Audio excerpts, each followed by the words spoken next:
sabemos que estamos atravesando momentos muy difíciles en la historia republicana reciente en el Perú. Tenemos muchísimos casos de corrupción en los últimos años que involucran hasta las más altas autoridades de nuestro Estado.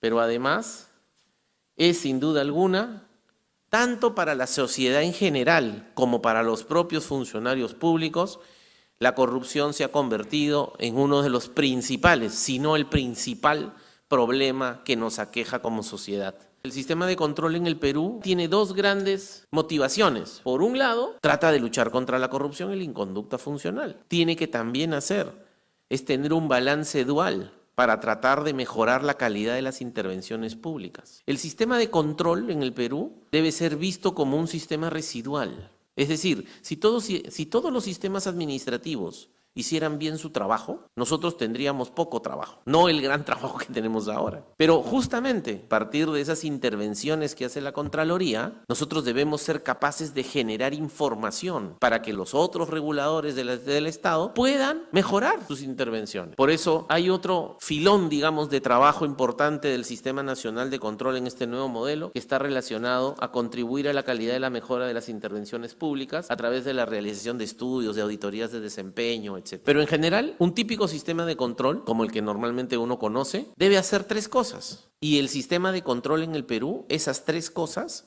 no las ha venido haciendo bien. Tenemos que partir por reconocer esa deficiencia para poderla tratar de solucionar. Y en esa perspectiva, ¿qué hacemos frente a una inconducta funcional o a un acto de corrupción? Bueno, primero tenemos que detectarlo, identificarlo. Y una vez que hacemos eso, de acuerdo a nuestro mandato legal vigente, tratar de contribuir a que se sancione. Es decir, hay un engranaje complejo entre el sistema de control y el sistema de justicia. Pero para la sociedad es muy costoso reaccionar, tener una actitud reactiva frente a la inconducta funcional y a la corrupción. Es por eso que, como siempre, es mejor prevenir que lamentar. El sistema de control tiene que lograr también prevenir y no solamente detectar y sancionar.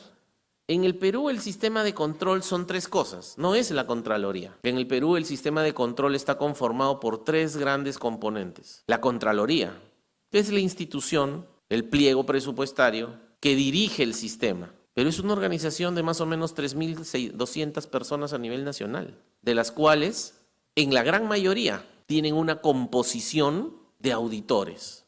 Sin embargo, no podemos controlar lo que no conocemos. La gestión pública requiere un abordaje multidisciplinario si lo que queremos es tener eficacia en nuestra intervención para tratar de contribuir a que eso no vuelva a repetirse y se mejore la calidad de las intervenciones públicas. Además, están las famosas oficinas de control institucional, que son las oficinas que están en gran parte de las reparticiones públicas a nivel nacional, particularmente en el gobierno nacional y en los gobiernos regionales. Y aquí hay varios problemas. Es poco plausible, pues, pensar que un controlador va a hacer bien su trabajo si depende del controlado. ¿Y cuál es el problema de las OSIs? Todas dependen del auditado. Pero además hay otro problema. La Contraloría no puede llegar hasta la última repartición pública. Desde aquí, desde Lima, desde la sede central. Pero en el 91% de los municipios distritales no hay OSI. Entonces no hay control. Y el otro gran componente son las sociedades de auditoría, que si bien es cierto, son empresas privadas de representación transnacional, pero también hay una multiplicidad, más de un centenar de pequeñas y medianas empresas de auditoría que prácticamente se dedican a hacer auditorías financieras que les encarga el sistema de control. Y ahí tranquilamente hay más de 1.600 personas involucradas. O sea, estamos hablando que el sistema de control en el Perú, son esos tres componentes, tiene alrededor de 9.000 personas dedicadas a controlar entre unos 150.000 personas directamente relacionados al manejo de los recursos públicos, en los sistemas de presupuesto, de tesorería,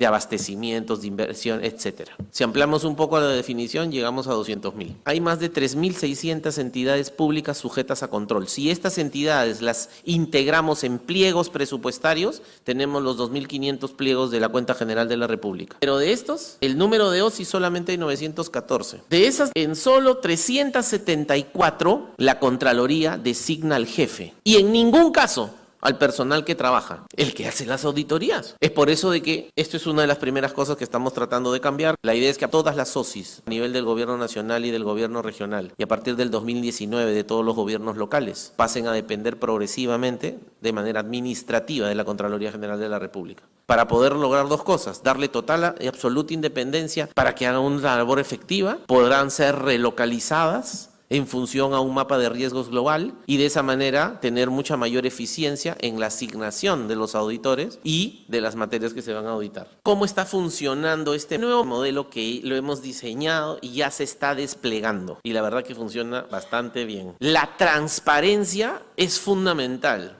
Nuestra función es la de contribuir, asesorar, entre comillas, acompañando al ejecutor a lo largo de la realización de la obra. No cuando termina, cuando empieza. En este modelo encapsulado, para determinados tipos de obras, la función de la Contraloría no es sancionar la inconducta funcional y la corrupción. Su rol aquí es contener la inconducta funcional o la corrupción y evitar que se despliegue. Es decir, no tratamos solo de sancionar, tratamos de prevenir. No pasa. Entonces, nos estamos alejando del modelo tradicional, que es interviene cuando el acto corrupto ya se ha consumado, con un modelo de control policíaco, opaco y secreto, con una visión reactiva y con investigación y sustento en evidencia científica muy limitado. Y más bien lo que estamos tratando de hacer es un nuevo modelo de control que de manera complementaria, como les digo, no estamos dejando de hacer control posterior, seguimos haciendo y lo estamos fortaleciendo, pero de manera complementaria al control posterior y al control previo que por ley tenemos que hacer en algunas circunstancias, anticipamos el acto de corrupción y la inconducta funcional. Es un modelo totalmente transparente, actitud proactiva y preventiva que involucra a toda la sociedad y con un equipo multisectorial y multidisciplinario. ¿Cómo sería un modelo de control tradicional, posterior? ¿No? Bueno, que ejecuten pues los 25.000 millones de soles de la reconstrucción, que hagan las obras, después las veo. Y al ver, hago mis procedimientos de auditoría y veo si lo han hecho bien, lo han hecho mal, si han robado o no han robado, y en función de eso se despliegan las acciones. ¿Cuánto demora en la vida práctica aquí en el Perú hacer una auditoría de cumplimiento de este tipo para una obra común y corriente? 4 meses, 5 meses, ¿no? Eso es lo que demora. Es un proceso complejo porque trata de identificar responsabilidades y esas tienen que ser individualizadas, tienen que ser comunicadas, respetar el debido proceso. Los funcionarios públicos tienen que descargar esas imputaciones. Va a que analizar si ese descargo levanta o no la observación y así sucesivamente. ¿Cuántos informes de auditoría hay para una determinada intervención en este modelo? Uno, pues. Voy a poner un ejemplo que quizá es ilustrativo. ¿En qué momento de la realización de un proyecto o de una obra aceitan a los malos funcionarios públicos? ¿Cuando se hace la obra? No, antes, ¿no es cierto? Ya. Por eso el primer hito de control en este nuevo modelo de control es la integración de las bases. Arman las bases, arman los términos de referencia y un equipo multidisciplinario las mira y en 7 días dice si hay algún horror. Que dice, oye, por si acaso te estás equivocando en esto, ¿no? Arréglalo. Pero esa es una decisión del gestor. Luego, cuando se adjudica el contratista. Luego, cuando empieza, se aprueba el expediente técnico para la realización del proyecto. Luego, cuando empieza la primera valorización. Luego, con la valorización más importante. Luego, cuando recepcionamos la obra y se liquida. Es decir, ¿qué diferencias hay en este modelo contra este? La primera, no hay un informe. Puedo tener una docena de informes sobre la obra. En segundo lugar, todos esos informes son transparentes, están colgados en la web. En tercer lugar, no lo hace un auditor contador. Por ejemplo, en el caso de las primeras obras de la reconstrucción con cambios de la descolmatación del río Piura, que es la zona que ha sido más afectada por el fenómeno del Niño Costero. Como un auditor contador con 10 años de experiencia, con 2 maestrías, con un amplio bagaje y background profesional en auditoría, ¿cómo vas a ver si el proceso, por ejemplo, si las bases están orientadas o no para que gane un contratista? Por eso es que en este caso, ¿cuál es el equipo que se conforma? Va liderando un auditor, pero va con un ingeniero hidráulico. Y como el proceso de descolmatación de ríos requiere hacer diques y hacer presas,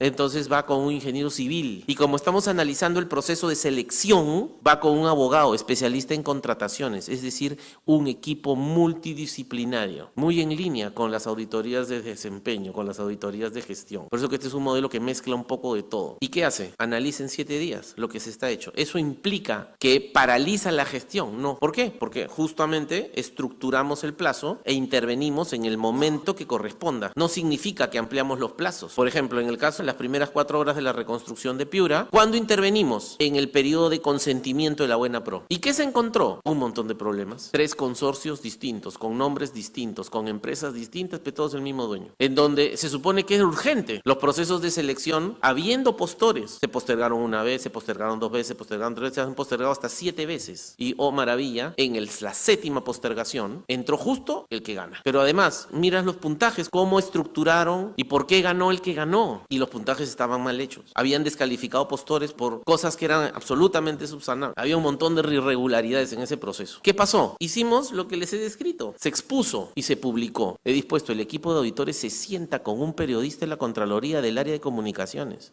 Le explica el contenido del informe. Y cuando el periodista lo entiende, el resumen ejecutivo lo escribe él. Y entonces, ¿qué sucedió? Activamos toda la sociedad. El primero que agarró el informe fue la prensa. Y como ya estaba en cristiano, ya estaba traducido, todos entendían de qué se trataba. Incluso fueron más allá. Y a ver, ¿y quiénes son estos señores? ¿Quiénes son estas empresas? Y resulta que son personajes que estaban, no condenados, pero procesados penalmente por sus vinculaciones con el caso de Álvarez en Ancash y con el caso de Beto Torres en Chiclayo. Pero como se imaginarán, toda la sociedad piurana y las redes, los medios de comunicación destruyeron la legitimidad política y social de esa adjudicación. Gracias al informe, el organismo supervisor de contrataciones estatales le dijo al gobernador regional, oiga, esto tiene vicios de nulidad, pero claro, usted es el gestor, yo solamente le aviso que lo que usted va a hacer está mal. Pero es más, el fiscal dijo, oiga, pero aquí hay evidentemente indicios de comisión de delito, más que razonable, por lo menos colusión o negociación incompatible. Abrió una investigación preliminar. Hoy, los miembros de ese comité han denunciado penalmente. Entonces, ¿qué pasó? El gobernador regional anuló todo antes de firmar el contrato, faltando 24 horas para que se cumpla el plazo, y no solamente anuló las obras que nosotros habíamos sometido a este control concurrente, sino que vio que tenía varias obras más en la misma situación y las anuló. La Contraloría General de la República en este modelo va a tener lo que nunca ha tenido, capacidad probatoria de generación de evidencia científica.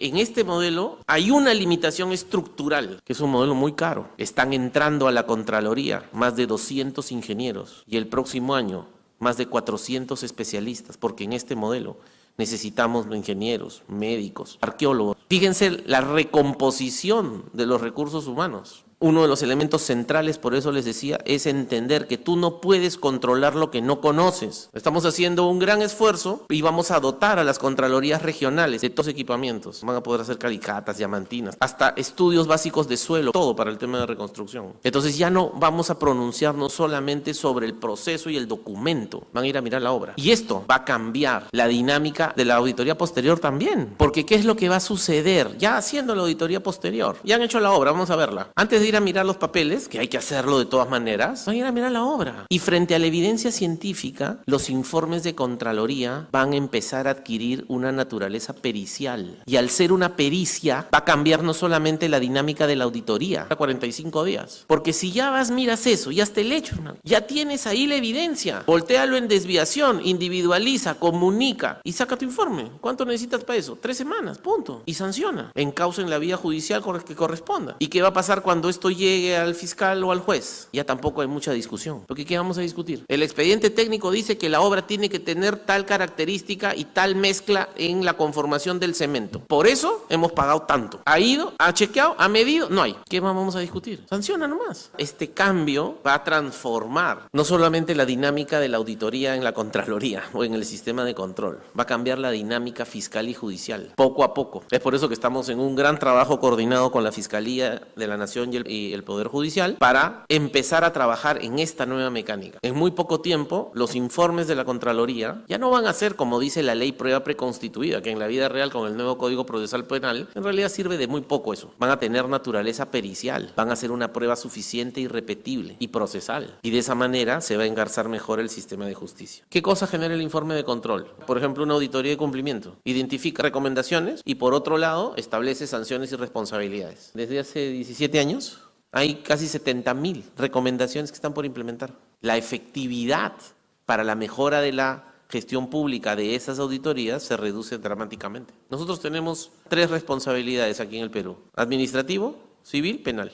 Pero fíjense qué es lo que pasa con el famoso procedimiento administrativo sancionador. Han entrado más de 12.000 funcionarios comprendidos. Sin embargo, en el propio sistema hasta la fecha solamente se han confirmado y consentido 1.500. ¿Qué pasa con los otros 10.500 funcionarios? Están en proceso todavía. Todos apelan. Reestructuramos por completo el procedimiento administrativo sancionador. La efectividad del sistema de justicia también se revela en este engranaje con el sistema de control. En el periodo 2009-2017 se procesaron más de 16.000 funcionarios. ¿Cuántos fueron presos? 61. ¿Cuántos funcionarios tuvieron sentencias con pena condenatoria, de las cuales se suspendió, pero estaban condenados? 667, de 16.000. Estos números explican por qué la sensación de impunidad que hay en materia de lucha contra la corrupción en el Perú es tan grande. Porque el engranaje del sistema de control con el sistema de justicia no funciona bien. Pero no es solamente culpa del sistema de control, es culpa de todos. No estamos funcionando bien todos.